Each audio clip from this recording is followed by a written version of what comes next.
Next up, we have Keith Rabois, who is the managing director at KV, Coastal Ventures. And then we have Mike Shebat, who runs a company called Rabois, which is the fastest growing company in multiple tier one venture capitalist portfolio.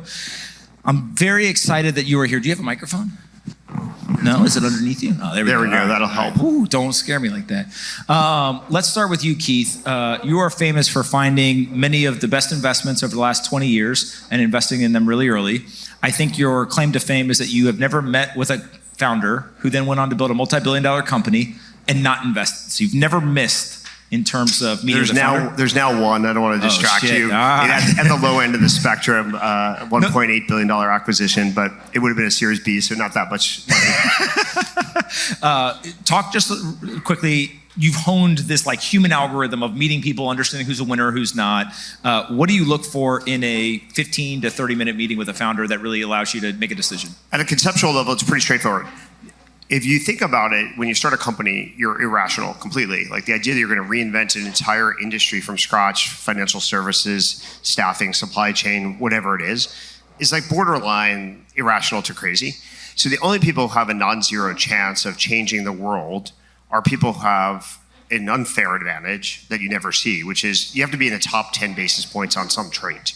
You could call it a superpower if you like, it's a little buzzy. But fundamentally, unless you have some trait, the chance rounds to zero, which means it's a very bad investment. There's another version of that, which is you have an unusual combination of two skills that you never see in tandem. That also is basically a top 10 basis points kind of sort of situation. So unless I feel that, and usually you can't miss it, it's like 3 minutes or less, you either have the superpower or you don't. There's no reason to invest.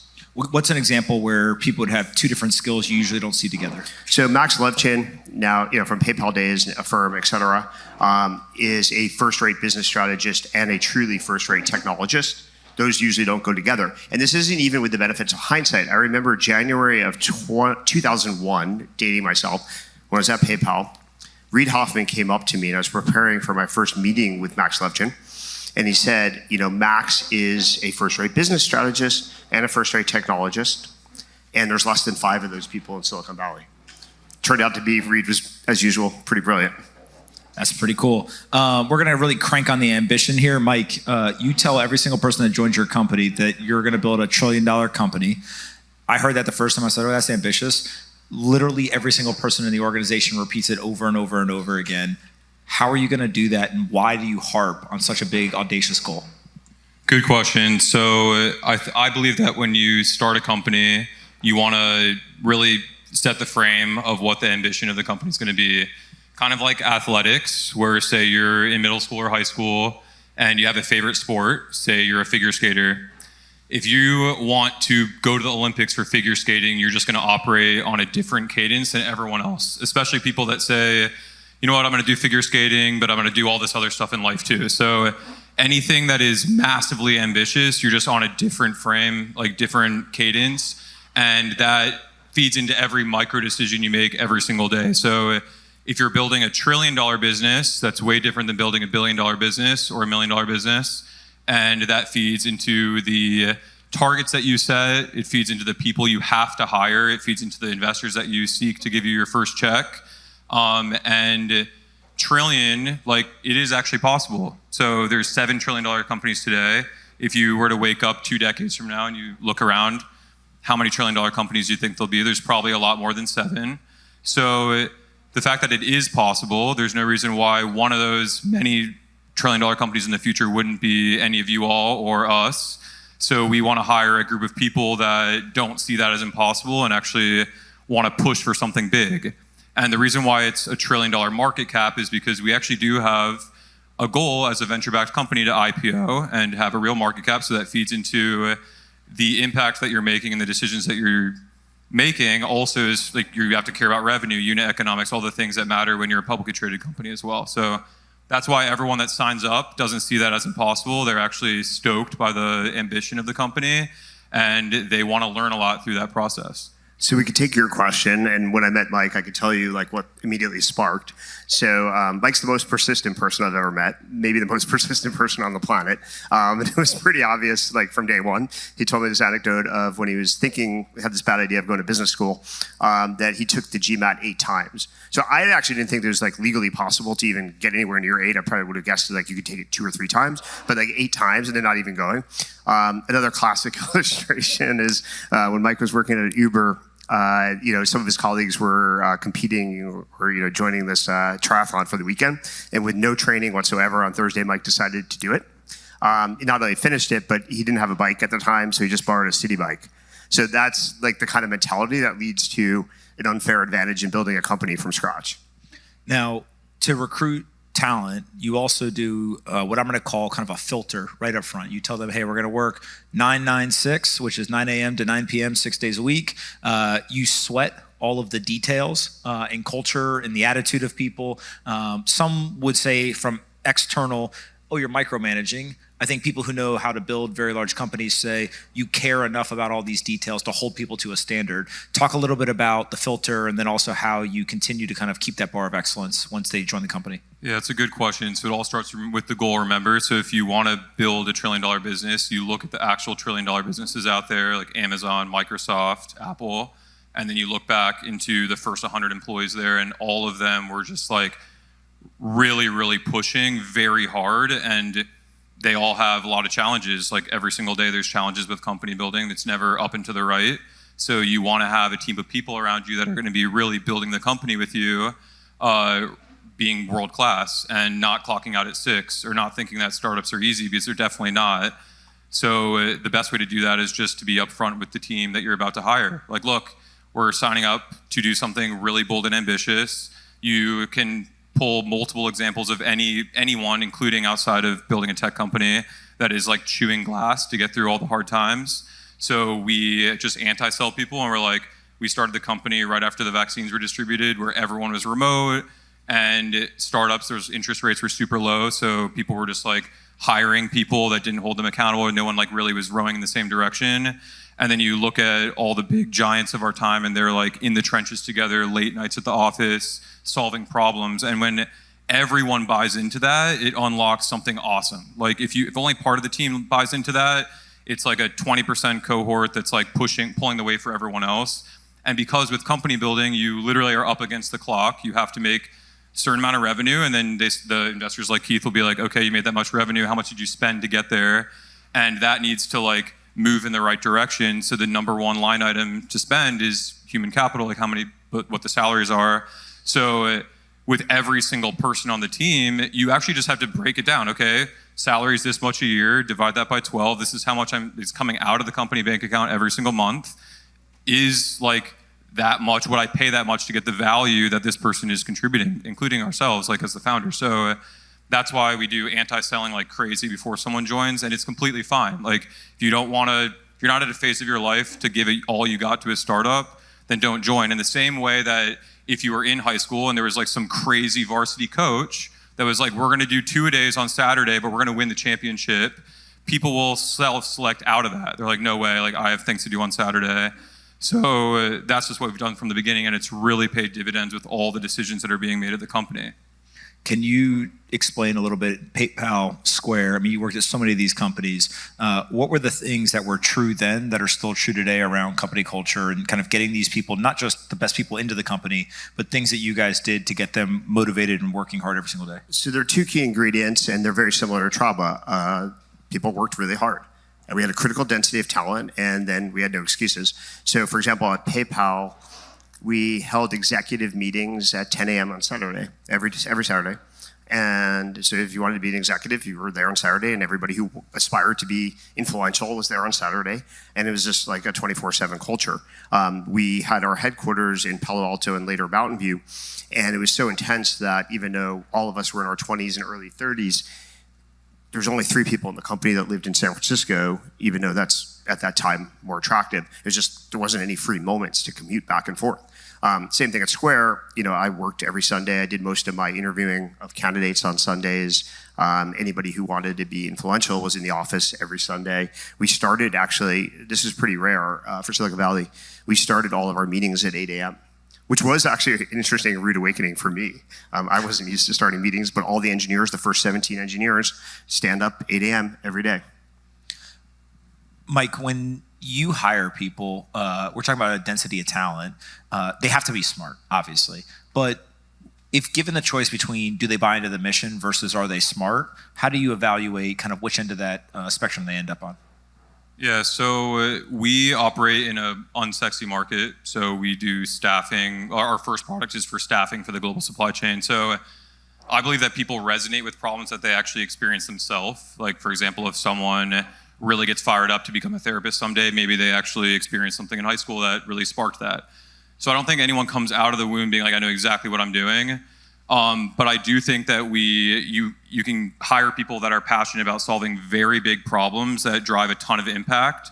So I was at Blackstone here in New York, and I got a call from a company called McMaster-Carr, which is an engineering supplier. And I didn't also resonate with the problem until I took that job, and I was in this management rotation program there, and I saw all the crazy inefficiencies, and I became like, wow, there's so much we can do to drive a ton of impact. I mean, all of us feel the impact from the global supply chain being constrained by labor inefficiencies. Like, this came through the global supply chain. You buy something online, it takes a little bit longer. Like, all of that is because labor inefficiencies are constraining that. So what we do is we hire smart people that want to go do something big and create a lot of impact. Then they fall in love with the problem by actually meeting our customers, seeing how much impact we have on this huge, huge space. Like, we have customers now on Traba where you go get tomatoes at Whole Foods, like they came through, they're using Traba to make sure that those can get delivered at a cheaper price faster. Or we also have another customer that they produce building materials that probably like apartments that are coming up in New York are using. So you can actually see the ripple effects of the changes we're making at Traba, but I don't expect anyone to tell me the complete truth if they're, oh my gosh, I'm so obsessed with the global supply chain when they're first interviewing for a job at Traba. Let's talk about barrels. It was something that I think a lot of people have learned from you. What is a barrel? How do you evaluate whether someone is a barrel? And then if somebody is not performing up to a standard inside of one of these companies, how do you think about kind of performance improvements without having to go replace them? Today's episode is brought to you by Zappo. Picture this. Every time you trade Bitcoin, the spread determines how much value stays with you. That's why securing top-tier Bitcoin trading fees is key to growing your Bitcoin wealth. But what if I told you that there's a platform that lets you save up to 90% on your Bitcoin trading fees? Now, here's the kicker. Not only do they save that money, they also are dubbed the Fort Knox of Bitcoin. Zappo Bank. They're the world's first fully licensed and regulated Bitcoin and banking group, and they have been delivering a unique blend of physical and digital security for over a decade. From military-grade Swiss bunkers to cutting-edge digital protocols, they've got you covered. And now they're bringing you the kind of competitive Bitcoin trading fees typically reserved for institutional giants, right in the palm of your hand. With Zappo Bank's ultra-competitive spreads, more of your Bitcoin stays where it belongs, in your pocket. Whether you're trading big or small, every move you make is designed to boost your gains and fuel your financial future. Head to zappobank.com/pomp to join. That's XAPOBANK.com/pomp. So I came up, I sort of derived this metaphor to answer a common question that CEOs ask and get frustrated by, which is I'm hiring more and more people, especially as Mike talked about during the, alluded to the zero interest days. People just hire, and they'd get less done. Or they certainly wouldn't get any more done, and not like exponentially more done. And it'd be incredibly frustrating. Like the burn rate would go from 100K a month to $1 million a month, and less would get done. And they'd say, like, why is that happening? And all these people on paper would be fine candidates. One of the fundamental reasons are like most people you hire, even if they're pretty talented, are what I call ammunitions, and very few people are barrels. And you can only do, an organization can only do as sequentially, non-sequentially, in parallel, can only do as many things as you have barrels. And so a barrel is someone who can take an idea, a conceptual idea, and bring it across the finish line to success. And they will marshal the resources, they will motivate people, they will jump through hoops and hurdles to make that happen. Typically, you have very few barrels. So a ratio, let's say at PayPal, which was famous for its critical density of talent, we probably had plus or minus 15 barrels out of 254 people. A normal $2 billion company might have 2 or 3. So they're really scarce. The way you can tell, you usually can't tell unless you worked with them before until they're actually in your building, they're in your office, and you see them working with your colleagues, and you can tell who basically develops this soft kind of influential ability where people come to their desk and ask for advice. Not people who report to them, but just generally people are like, oh, this person can help me solve problems, and that's what you're looking for, and then you keep expanding their set of responsibilities, the degrees of complexity of challenges that you allow them, to DRI. Most people are not going to be barrels, so you're not really performance managing the rest. I'll let Mike actually talk about performance managing because it's another one of his superpowers. But like fundamentally, you're just embracing the barrels you find and challenging them to take it to another step and another step and another step. So like, for example, I run a company, a CEO. The president of the CEO started as one of the 2 most junior people in the company. He's been promoted 6 times. Maybe one day he has a 7th promotion, but that's pretty good in 3 years. Can you get a barrel to create other barrels, or are they just like kind of born? I think you can. It takes time. It's like learning by osmosis. So maybe if you have a barrel and you pair them with a high potential high potential person a year or 2 later. Mike, talk about kind of performance management and how you can get more out of people. Yeah. So for one, when we have barrels at Traba, we call them force multipliers because remember we're an in-person company, so we're all here in New York and Soho. I think that sending a message to the organization that you're giving this person a lot more room to grow and a lot more authority at the organization, then people are like, oh, actually I want to be a lot more like her or him. And then they start embodying those behaviors. So I think that force multipliers, you want to like really give them a ton more rope because then people are like, okay, so that's the standard of this company. But then with that comes a huge responsibility, which is why we do sweat the details with performance as well. So we have a value at Traba, then we have values, then we have tenets underneath the values. One of the tenets of Olympians' work ethic is lead by doing. So if you just imagine like a sports team and there's like a captain on the team, like people do look to that captain and start to like, okay, is that captain able to rally the organization in the same way the coach can? What about people who want to do side projects outside of Traba? Yeah, we don't do side projects. And the reason for that, it just goes back to like, if you're doing something so ambitious, like going to the Olympics, for example, like you just can't really balance all this other stuff. And when you're at home, you're like showering before a hard day, you want your whole team to be like really thinking about the problems that they're going to go solve. And if they have their mind all over the place with a bunch of other things that they're trying to do outside of work, then they're compartmentalizing what your company's doing, which is it's not good. It doesn't drive to like that true success that you need as an organization. Keith, you're seeing all kinds of technology all the time. You're seeing founders, all kinds of different geographies. What are like the key themes right now that you've noticed in your own investing that may surprise people? Well, personally, I don't really do thematic investing. I do founder evaluation, founder assessment, and that's really all I care about. But as a fund, across the fund, 40% of all our investments are AI driven. Another maybe 20% are healthcare oriented stuff, and then a fair amount of financial services innovation, especially in New York. So those are the things that we're investing in. But to me, I'd invest in anything with the right founder or the right team. What about geography? You moved to Miami. So did sure. I. So did Mike. Four of my last 5 investments have been in New York, one in Miami. I think we just invested yesterday. I'm still trying to figure out where the company's based, but hopefully it's New York or Miami. But fundamentally, I have a very important investment in Berlin, which I never would have guessed. We have seen fragmentation of all the best companies are all over the place. Like maybe the best run private company on the planet is Ramp, based in New York, but with a major office and co-founder in Miami. Traba started in Miami, is now in New York. So we have examples everywhere. I haven't made a material investment in the Bay Area since 2019, though. Do you feel like being outside of the Bay Area gives some of these companies an advantage? Like obviously New York, Miami. Oh, definitely. For 3 reasons. First of all, the Bay Area is atypical. So your target audience probably is not people who live in the Bay Area. So being infused with people who are probably going to use your products and customers is an advantage. Secondly, the Bay Area is culturally like a disaster. Nobody goes to work in the office in the Bay Area. Rippling is the only company in the Bay Area at scale where every employee goes into the office. I am involved in several really good Bay Area companies. It's not true anywhere in the Bay Area except Rippling. And so we don't believe you can build a really iconic company unless you're working in person constantly. And so the Bay Area, just disqualified there. The third thing is you're going to get assaulted all the time in the Bay Area. People are going to steal your car, break into your home, assault you on the street. You're going to step on a syringe. And talk about distractions, like let alone have a side project. If one of your colleagues is being shot every day, like it's really hard to get work done. I literally had colleagues at Square that were shot. And that doesn't happen in Miami. None of my colleagues at Miami have been assaulted. Keith's just warming up. Favorite topic.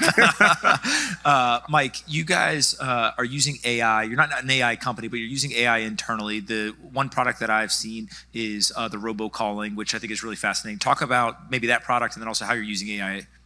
Yeah, so since we're a marketplace, there's a lot of interesting use cases for AI that our engineers have been able to build out. Essentially taking all the manual things that are happening and then scaling it out. So there's a few different examples. One, like Paul mentioned, we do AI robocalling. So if you can imagine, if you don't have any data on a worker to bring them to a certain shift, you basically need to have conversations with that worker and pick up on subtle cues. Like, have you worked in a warehouse before? Have you driven a forklift? Where's the emergency switch on the forklift? Oh, the answer was wrong. They probably haven't been on a forklift. So as a human, you're actually like figuring out the likelihood that this worker will actually go to the shift on time and be the right worker for that shift. So we have built out AI robocalling that interviews and vets hundreds of thousands of workers at scale, which has been great for our unit economics. We also have an AI co-pilot that actually we have live operations agents that see, okay, here's all the workers on the Traba platform. We're monitoring their location tracking to get to the shift. Are they going to be there on time? Are we going to send them another AI robocall to ask them if they're going to be on time? Are we going to replace them with someone else? And then once they get to the shift, they have to clock in, clock out, all these kind of things. So today we've built something called Sentinel, which tells our operations agents, hey, here's all these different tasks. Here's flagging what's happening on the shift. Here's tasks that you could do. And then we're building out a big database of all the different things that they actually do when the shift is taking place. So if you can imagine this data model we're building out at scale, it's just like, you can just automate the entire function. And today, remember, staffing, there's like 55,000 brick and mortar offices, there's call centers all across the country, and they're still profitable. They're like publicly traded staffing firms are 6% EBITDA profitable. So you can really scale that out. There's machine learning that we've done in terms of fraud detection, because you can imagine people are walking into facilities, they're signing in on paper timesheet, people are leaving, like the person doesn't know who they are. So they get paid 2 weeks later with a lot of like inaccuracies. So we built a machine learning classifier that picks up on not only past behaviors, but geofencing. When did they walk in? Did they leave with other workers? And then with that, we can instant pay the worker because we know with very low risk that we're not going to lose money on that, which just makes workers flood to our platform because they're all like, a lot of our workers live paycheck to paycheck. So 2 weeks, really, they feel it. And then there's all sorts of other things. We've done computer vision with timesheets. Like, you just think about like going into a time machine into a warehouse, and like a lot of these innovations they just haven't been disrupted. So our engineers use a lot of AI, machine learning, computer vision to like really create tons of impact beyond just getting workers to the shift. Keith, you're one of the most sought after board members. Every person I know that you're on their board, they tell me two things. Keith gave me really good ideas. I fucking hate talking to Keith when things aren't going well because he holds me accountable. What is the thing founders should do with their board to get the most value? Everyone always talks about like who you take money from, whatever, but like how should a founder work with that board to get maximum value? Well, first is selection of board members. I think, my colleague Vinod Khosla says 95% of VCs aren't worth listening to, and maybe he's being charitable. So I think being wise about who you pair and partner with, like you should take, as founders, you have a license to spend as much time with an investor as you want. Like this is a very irreversible decision who you take money from, especially if you confer a board seat. So not only due diligence, but spend time and make sure you're making the right decision. So that's the first thing. If you get that right, most other things will take care of themselves. Secondly, I think transparency is pretty critical. Like if founders aren't transparent with me, this just applies to me, my advice may be wrong. Like the higher the quality and the higher fidelity data, signal, anecdotes, exposure to the team I get, the more my brain can train on reality. If you're worried about your investor grading you and you distort information, even with the best intent, their advice is going to be miscalibrated and sometimes directionally wrong, which is incredibly dangerous. You two are very good friends. I have immense respect for both of you. Keith, can you tell us what Mike's greatest strengths are? And then be careful because he's going to get to do the same to you back. Well, I mentioned, obviously the persistency and tenacity. The performance management is off the charts. He sold it. Mike doesn't let anything slip. Like the first time an employee is slightly off, he corrects it, which most CEOs know they should do, but they don't. Like every CEO knows in the back of their brain that this person is not doing the job the way they should be doing. But for a variety of reasons, they don't correct things and then things compound. And Mike builds a system and every piece of the system has to be perfectly aligned or he'll fix it like right away. And that's incredibly rare. It's basically 1 out of every 1,000 founders maybe is kind of in that zone. So I think those are the two. So you can take that as qualities of a very strong founder who's got momentum, it's working. What about Keith? So Keith is a world-class operator. Like you mentioned, a lot of board members may actually, unfortunately, give you bad advice. They've never actually been in the founder's shoes before. So Keith's track record speaks for itself. He was at PayPal Mafia. He was the first investor into Airbnb, DoorDash, several companies that are massive, awesome companies now. So he's actually seen what Tony Xu and Brian Chesky have actually been through with building a marketplace at scale. So everyone that I talk to in tech, the number one thing is like, Keith is a world-class operator, and he actually understands that this is just part of the company building journey. And I think he also just like remembers, he has an insane memory for all of your numbers. He like just really sweats and understands like all the nuances of your company. So it's just like really helpful when you ask like a question. It's like he has all the context. So he gets close to his portfolio companies and really helps them in ways that most startups don't get to go through. As a quick anecdote, right before we came on stage, I asked Keith, I said, hey, what's the fastest growing revenue company in history? And what did you say to me? It's unfortunately, I think it's OpenAI. No, the qualification. You said, well, it depends on, and then what did you say? Oh, it depends on whether you're using like revenue, GMV, contribution. I tend to like contribution dollars. I don't like revenue and GMV. So I've tried to talk about advice to founders for like 20 odd years. I've been on this crusade of don't look at revenue. It's now more in vogue. 4 years ago, I was probably this outlier and everybody's like, who's that weird conservative, person who like wants to look at actual metrics other than my partner, David Wyden at KV, who also is this way. But anyway, it's now cool and popular to talk about gross profit and contribution dollars. But that's how I've always sort of oriented the answer. It's the details, which is the big takeaway from this. I appreciate both you guys doing this. Thank you so much. Thanks for having us. Thank you. What's up, guys? I hope you're enjoying this episode, but I got a quick message for you. I just released my very first book. It's called How to Live an Extraordinary Life. In this book, there are 65 life lessons that I've picked up over the years. These lessons will teach you about money, investing, relationships, work, health, happiness, and much more. In this book, I wrote letters to each one of my children, and I tried to share those life lessons with them. If you pick up this book, there's 3 things that I can promise you. The first is that it is very concise. The audiobook is only 3 hours. You can listen to it on a long drive or on a rainy afternoon. The second thing is that you're going to learn something. It's worth the price of admission just for the lessons themselves. And then the third thing is it will make you think more deeply about your life and how you try to live it. So go pick up How to Live an Extraordinary Life today. It's a quick read. It's very impactful. It's very concise. And it would mean the world to me for the support. Go check it out today on Amazon, Barnes & Noble, or wherever you buy your books. Hardcover, audiobook, it all works. Thank you so much for the support, and I'd love to hear what you think about the new book.